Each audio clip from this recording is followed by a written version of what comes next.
Chapter 6, Part 7 and 8.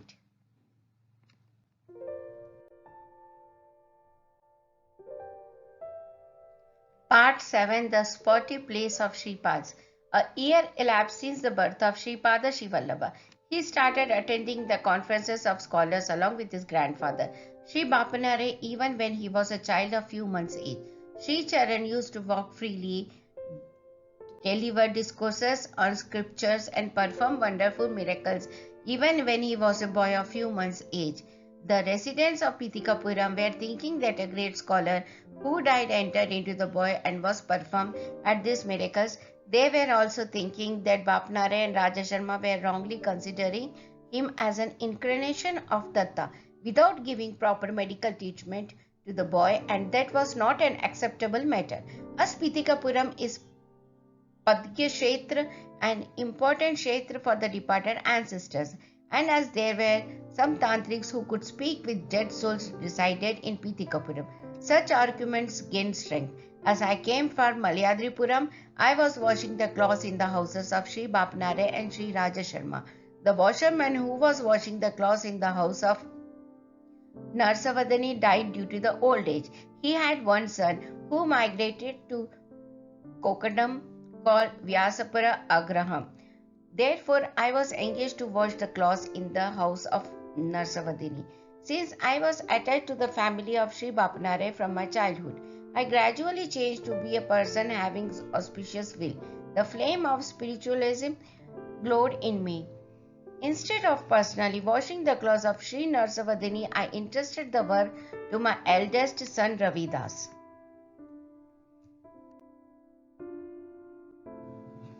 If I saw Narsavadani on any day, I used to get disturbance in my stomach, and I was Ravidas is my eldest son born to my first wife.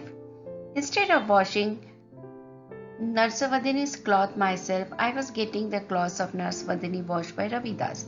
Narsavadini somehow came to know about it. He ordered me to wash his clothes. Orders of elders are to be complied with. I washed the cloths while recollecting the name of Sripada. Ravidas took them to the house of Narsavadini. Strangely, Narsavadini felt as if scorpions and poisonous centipedes crawled on his body when he wore the washed clothes. However, there was no effect on other members of his family. Narsavadini was troubled as if his body was put on burning fire. The clothes were like apparels of fire for him. He sent word for me. He told me that I introduced some evil spirit into his clothes through witchcraft, and that I would be punished for his heinous act. He lodged a complaint with the judicial officer. The judicial officer decided that I was innocent. My dear Shankar Bhatt, the place of Sripada are unthinkable. After I returned home from the judicial officer, Sripada came to our house as a fresh young person of 16 years. From the time of his birth, Sripada was appearing to his devotee according to his chosen age. All of this appears quite natural to those who are acquainted with the sportive plays of Sripada.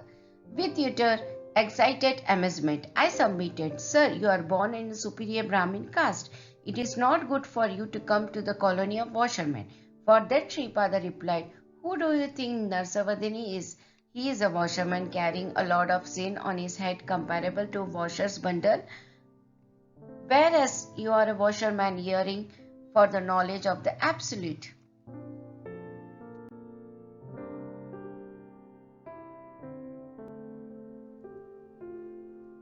Have you a superior Brahmin? Therefore, it is unreasonable for me to come here. Then I fell on the feet of Sripada and sobbed. Seeing me with his ambrosial looks, he lifted me from the ground with his divine hands. He kept his divine hands on my head. Then my entire past life came to my memory. The yogic forces in me reached a state of momentum. The Kundalini Shakti was activated. Sripada disappeared quietly with slow steps. Narsavadini was growing Totokura in his house. The Totokura in his house was very tasty. He was not giving the vegetable to anyone even after their strong pleadings. Only when he was expecting great return from anyone, he was giving the Totokura to that person. Sripada requested his mother to cook Totokura curry. He asked her to collect the vegetable only from the house of Narsavadini. This disappeared as an impossible thing His grandfather Bapnarelu said, "My dear Shripada, tomorrow morning you better request Narsavadini to give you Totakura.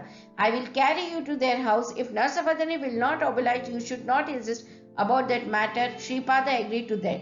Next morning, Bapnarelu carried Shripada to the house of Narsavadini. Bapnarelu told Shripada that children should respect elders and ask for their blessing.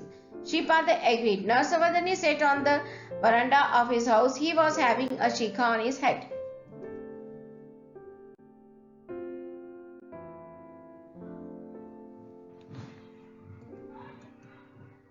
A barber just came there and he was trying to shave Narsavadini. Shripada, who was sitting on the shoulders of his grandfather, saw Narsavadini and saluted him with folded hands. Narsavadini was taken aback at this sudden happening. Shripada's penetrating looks fell on the shikha on the head of Narsavadini. Automatically, the shikha of Narsavadini fell down. He was confused and did not understand how his shikha fell down. The Shripada said to his grandfather, "Grandpa, the shikha at the top of Narsavadini's head was very dear to him. Now it fell down on its own. It will not be nice for me to now ask him for Totakura, which is very much loved by him. Why should I subject him to more misery when he is already having intense sorrow? Let's go to our house." After that, Shripada never asked for Totakura. Narsavadini came to know the pretense behind Shripada joining his hands in reverence to him. When Narsavadini sat in meditation, a bright person closely resembling him came out of him. Narsavadini asked him who he was and where he was going. That bright person said, "I am the Punya Sarira inside your body. You have recited Vedas numerous times so far. You worshipped the self-manifested Datta. When that very Datta incarnated as Sri Vallabha, you insulted him. If you had at least 1 in 10,000 degree of the love and affection you harbor for your Totakura and Shikha towards Shripada, your birth would have been redeemed. Destruction of infatuation is liberation. You are shackled by the bonds of infatuation. You are going to face penury very shortly. To avoid it, Shripada desired to take a donation of vegetables from you.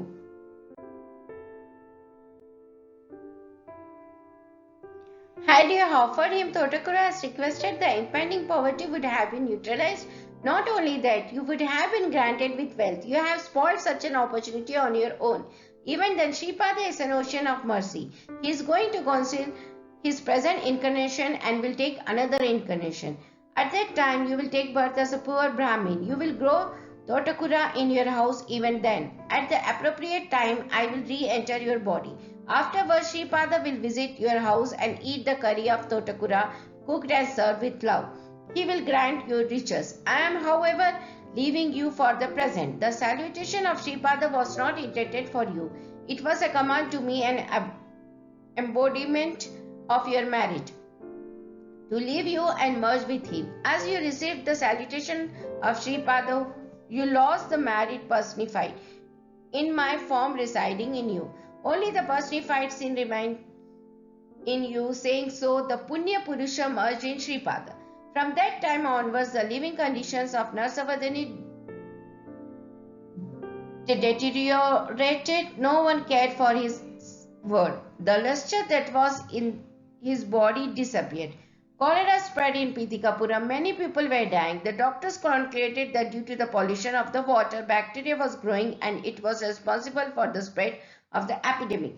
Fear-stricken people prayed to Bapnare to save them from the dreadful disease and to find out the ways prescribed by scriptures in the interest of people. They requested him to take suitable steps immediately. Sri Bapnarelu viewed the problem with his inner sight.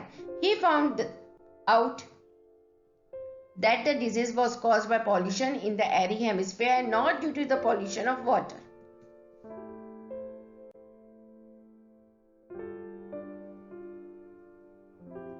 The doctors bluntly said that the statement of Bapnarelu was against the tenets of medical science and therefore it was not acceptable. People were performing various pujas to the village goddess and offering many animal sacrifices to appease her. When an animal is killed, its life force would be forcibly released. by chanting of mantras that life force would come under the control of the person offering the animal sacrifice. Bapnarelu stated that many yogic practices were available for increasing the pranic force and that many sattvic ways of worship existed and sattvic modes of worship were to be adopted to propitiate the village goddess. In spite of that advice, people did not stop offering animal sacrifice. Some person who had faith in Sripada Srivallabha and his divine actions asked Sripad about this matter. Then Sri Charana told them that he ordered the village goddess not to ask for animal sacrifice and that she went to the seaside for a bath and that by offering milk pudding, goddess Kali would be pacified. He directed that the information should be widely made known to the people of the village and the nearby villages through a proclamation by the beat of a tom-tom on a leather drum. When asked who should be employed for the purpose, Sripada told them that Venkaya, who was suffering from cholera, was to be selected for the job and he must be told that it was his command. The faithful devotee of Sri Vallabha went to Venkaya. Venkaya was nearing death. When the command of Sripada was conveyed, he fainted. After a gadya, he became normal and regained complete health. This news created a wide discussion in Pitikapuram. The proclamation by the beat of tom-tom was made by Venkaya. Bapnarelu wanted a big vessel filled with water to be placed in his presence. He chanted some mantras capable of destroying the poisonous creatures.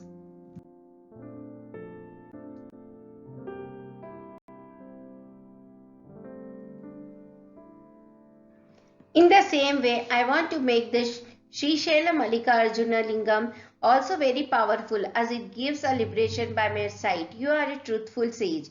You decided that I would not be lived because my mother has saluted my feet. I said that as my mother had prostrated on my feet in the form of Sri Vallabha, I would live for a short span to avoid conflict between our words. I intend to live in your house for only 16 years.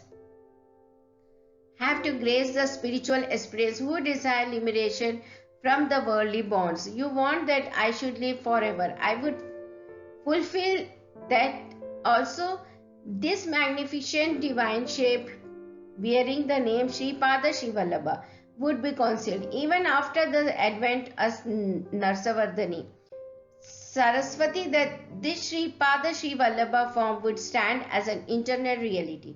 After incarnating as Narsimha Saraswati, I would be in penance in Kadalivana forest for 300 years. Afterwards, I take shape as Swami Samartha in Prajanpur and transfer my life force into a pillar tree and merge in the Shivalinga Srishaila. Bapnarya regarded all this with wonder and astonishment. The first birthday celebration of Sripada was held very grandly in his grandfather's house.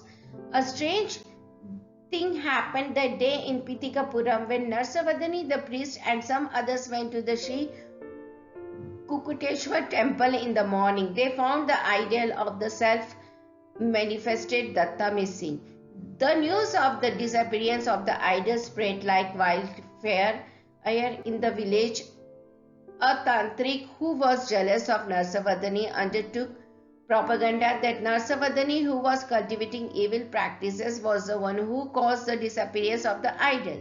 Then the Brahmin community of Pitikapuram resolved to thoroughly search the house of Narsavardhani. When asked, Bapnarya said that truth will come out in due course of time and that he felt silence was more appropriate at that time. He also added that he would speak at an opportune time.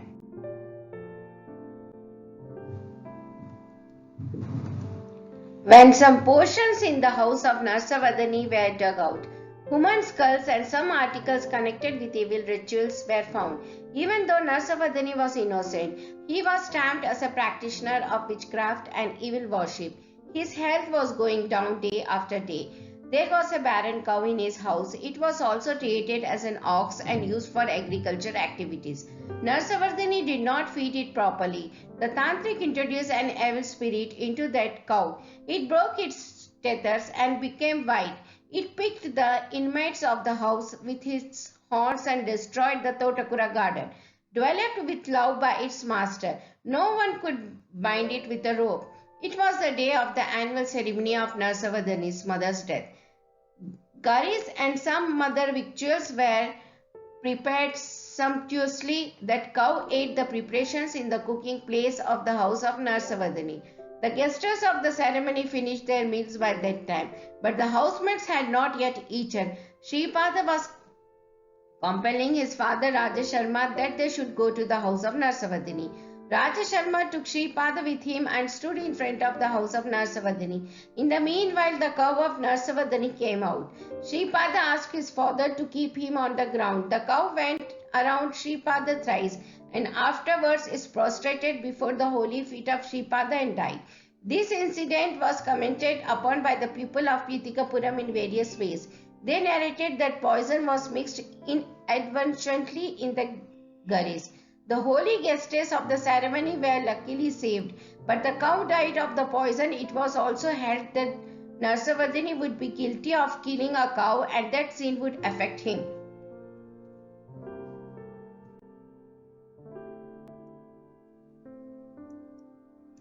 These comments were causing a lot of anguish to Narsavardhani. As the cow circumambulated Shripada and died, many people considered that Sri Charana possessed extraordinary divine qualities. As Raja Sharma was having some knowledge of Ayurvedic medicine, he was treating Narsavardhani on his request. Whenever Raja Sharma was going to the house of Narsavardhani, Shripada was also going with him. In spite of the greatness of Raja Sharma as a physician, the health of Narsavardhani deteriorated further. One day Narsavardhani died. Rumors, false propaganda, attempts at twisting untruth as truth and vice versa were very much rampant in Pitikapuram. Raja Sharma gave medicine with good intention, but his endeavor did not succeed. After all, birth and death are under the control of God. Some people thought that Narsavardhani died on account of tantric application by a tantric. Some others thought that Raja Sharma did not treat Narsavardhani properly due to animosity and that he would have lived if treated by another doctor. Some others' opinion that it was unreasonable to regard Shripada Sri Vallabha as an incarnation of Datta because Narsavardhani died in spite of the daily visits of Sri Vallabha to Narsavardhani's house of. Hence, Shripada was an ordinary boy. That was how some people thought about the matter. It was also resolved that a cow died from poison. Narsavardhani also died from the terrible sin of killing a cow, and that some more corpses would go to the burial ground from that house. It was suggested that for the removal of the sin of cow killing, the following measures were to be taken. Liberal donation should be given to the Brahmins. A golden idol of a cow should be donated to the Brahmins. Propitiatory sacrifices should be conducted the 40 days, and free meals should be served to the Brahmin every day during the period of sacrifices. These were measures for removing the sin of killing a cow. To organize all the above programs, the entire property of Narsavardhani had to be sold. This matter was also like a thunderbolt to the family of Narsavardhani.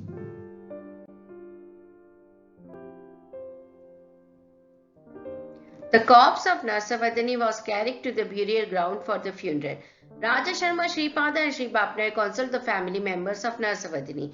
The wife of Narsavardhani held the hands of Shripada and wept, Shripada, I was going to Perantums at any distance for a pinch of turmeric and kumkum. If you are Datta, it is impossible for you to revive your Narsanatata. Shripada was an ambrosial heart, wept her tears with his divine hands and remained silent. The funeral procession started. Raja Sharma, Shripada, Sri Bapnare, all of them participated in the funeral procession. The eldest son of Narsavardhani was trying to light the funeral pyre.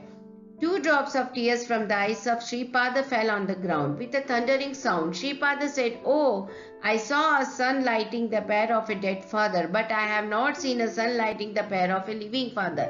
Then all people there looked at him with astonishment.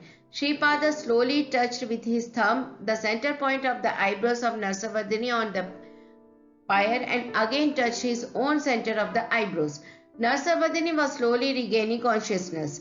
Narsavardhani returned home in a joyful procession with all those who followed his corpse in the funeral procession. As Sripada touched the center point of his eyebrows, Narsavardhani realized the subtle secrets of the principle of karma. He understood that the barren cow in his house was his mother and the old ox in his house was his father, since both of them ill-treated his paternal grandmother in her old age. They took such low births and labored for him in a servile manner. It was also clearly envisioned by him that the mother cow, while dying, requested Sripada to drink its milk, and for the Sripada assured that he would drink its milk in the next birth when it would be born as a barren cow. Narsavardhani also began to grasp the particular details of the subtle words. For instance, it became clear to him that the tantric who armed him with tantric application would die soon, and that he would become a Brahmanic friend in the next birth, and that Sri Charana as an assistic would show mercy on him then. He also knew that in the next life he would also be favored by Sripada in the guise of an assistic with abundant wealth. Then Sri Charana would eat the preparations made from Totakura and would uproot the creepers of the green leafy vegetables with his own hands and would grant vases filled with gold coins. Narsavardhani saw the future very clearly. The sportive plays of Sripada Srivallabha are unprecedented and uncomparable. I will let you know tomorrow the benevolent advice of Sripada Srivallabha to Narsavardhani and his wife and the way in which he showed mercy on them. Let us remember the name of Sripada Srivallabha and spend some time in a bhajan program. Let us sing his name in a melodious chorus. Sri Charana moves in a subtle form in a place where his divine name is chanted. This is a literal truth. I was immediately pleased and exulted because I got associated with such a great devotee as Tirumala Das. Victory unto Sripada Srivallabha.